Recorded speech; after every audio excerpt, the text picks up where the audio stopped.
Açlık ne hep beceriyor. Açlığın maniyetini düşündüreye didilerden. Açlığın ne tesir ediyen ilki bilmek için keselin neyemediğini düşünmeli başka çırak. Azıcık. Biz şu an için keselin köpüsü vaspalarından oluyor diyoruz. Hani? Soğuklamadan. Şunun için köp keselin adına iyidine iyit geçirmesi başlıyor. Apendisit, tanzellit, atit, meningit, kaymarit, soğuklama vadiydi böyle. Oğuz harpı koşulsa, organizmde hapalık kolanı, amiloidoz, sarkoidoz, asidoz, ketoz, demek organizmde hapalık vadığını anladı. Biz birinci bu keteli becermek için ağaçlığın öz arasfalanmak açı şey ne değil ya da ağaçlığı. Eğer keteli hapı hükmünü düşünsek, ağaçlığın keteli arasfalayan deyip düşünüp oluyor. Yine ketel hapalıktan dörüyenliğini Kuriyonov tip bir lukman var. Hem işe hem ketel hapadan oluyor deyip düşünüyor. Araniyonun hapalanmağından. Mendeleev'in tablistası var. Organisk, neorganisk, hem zatların araniyonun hapalanıp Duz elenem, yağ elenem, süyücül verenem. İslenip zatların hapalanıp bilir. Şunun için araniyonun hapalansa zaşlakovunuz organizmi artık maç hapan dörüyenliğine aynı. Onun organizma ağrım düşürüp organlarının işlemesini belirtiyor. Mesela içeriğin hapalanması,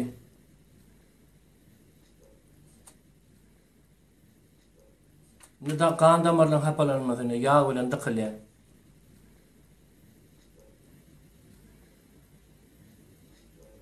Uykunun hapalanması.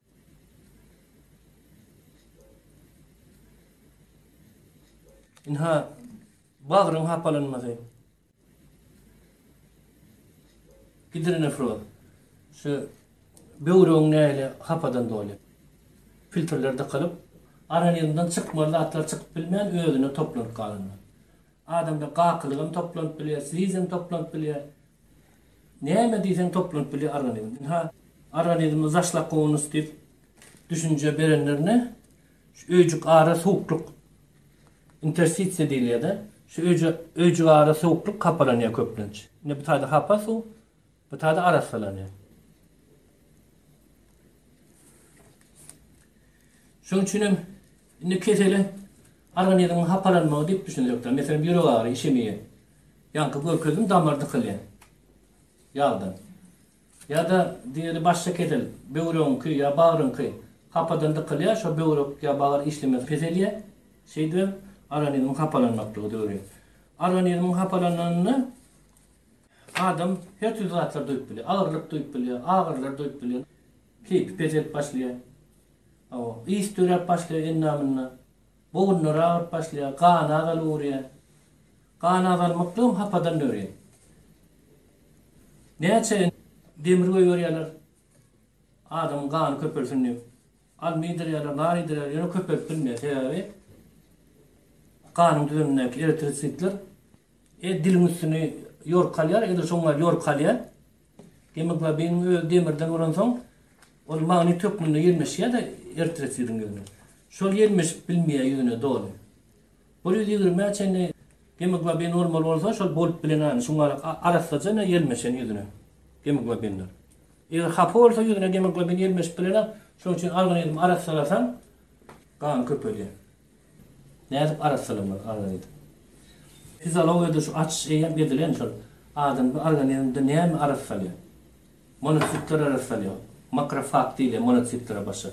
Makrofag adamın kanı, ak kanlar, leukositler hem de kızıl kan, eritrositler.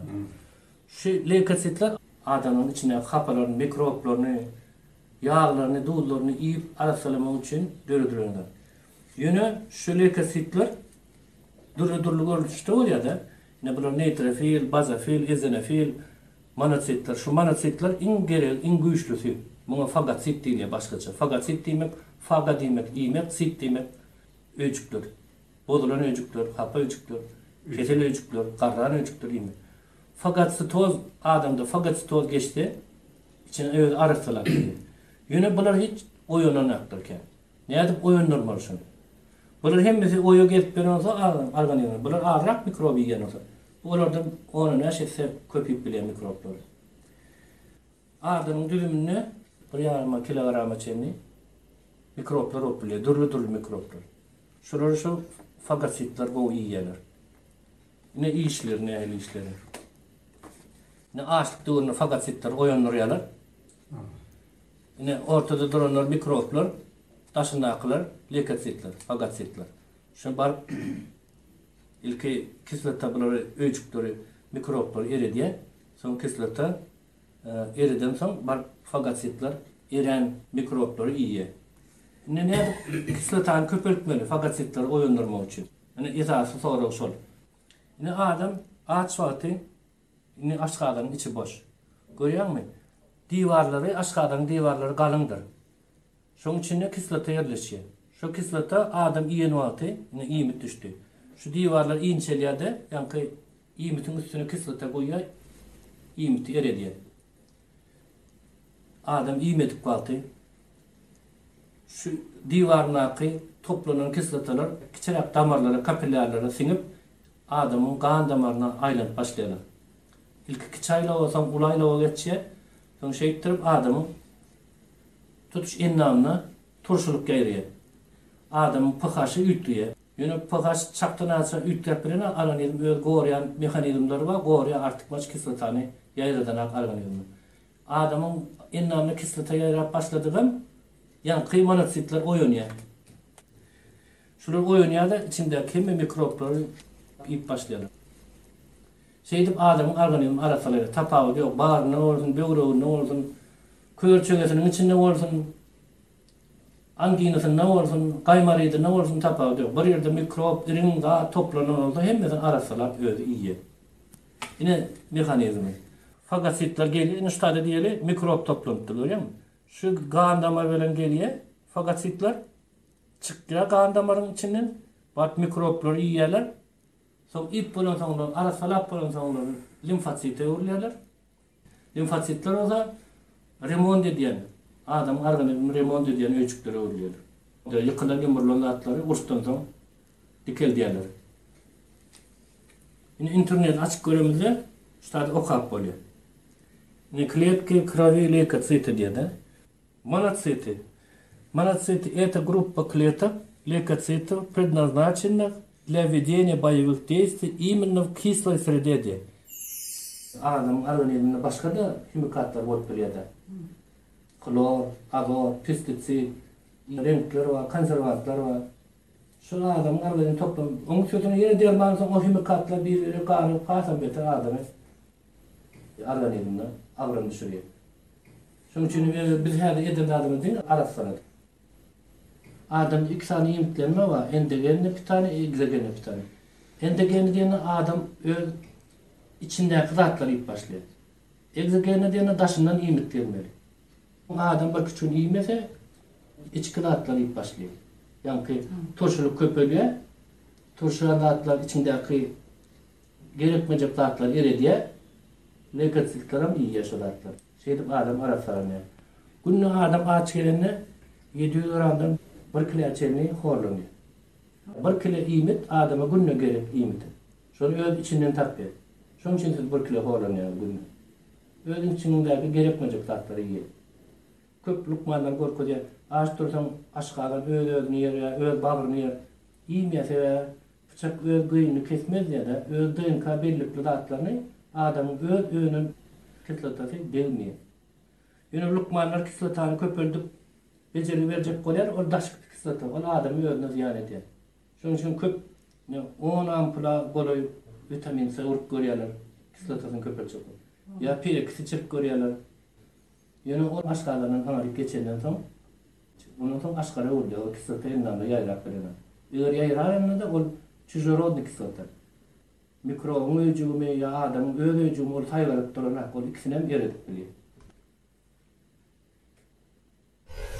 Açlıklarda neler kitaplar var. Esası köp yayılan şeyden yılları adamdan köp okuyan kitabı, Paul Breuer'in kitabı.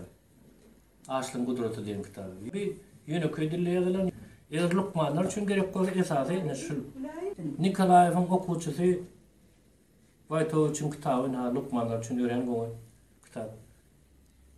Öz-özüň sagalt diýe kitabym var. Olam açlyk bardy ýöne bu ilmi taýdan ýazylýar. Bu taýda näme eksperimentler geçirildi. Näme bolup geçýänini gowy düşündi. Başda kitaplar kel. Shelton idi. Kuryanov idi. Açlyň taryhy bar daýdymda. 5000 ýyl mundur Patanjal diýip Lukman adam tapýar. Buddha peýgamberiň açdyrýar günleri. Başta başlanany okuwçylar daşynda Gomestaz diýip bir zatda, Gomestaz diými adamyň öwrenşen, uýgunlaşan serdaty. Adamlar ýa-ni milyon ýyl bäri ýer yüzünde bar. Şu adam bir uýgunlaşan serdaty. Gysgelende hiç iýmit ýok. O döwürler näme? Haladynlyk ýok, parnik ýok, konserwa ýok. Adamlar aç durmaly bolýar. Diň adamlar da haýwanlar. Şoň üçin haýwanlar adamlardan tabatrak diýär. Tewgedin kanuny onça ýaşaýar. Biz olsa tewgede alýas, haladynlyk, parnik, şeýle gyşamyp ýatyr, tomsamyp ýatyr, şeýle organizmimizde orta bir hemikatlar toplanyp organizmiň işlemegini totadyr. Şeýle kesel dörýär.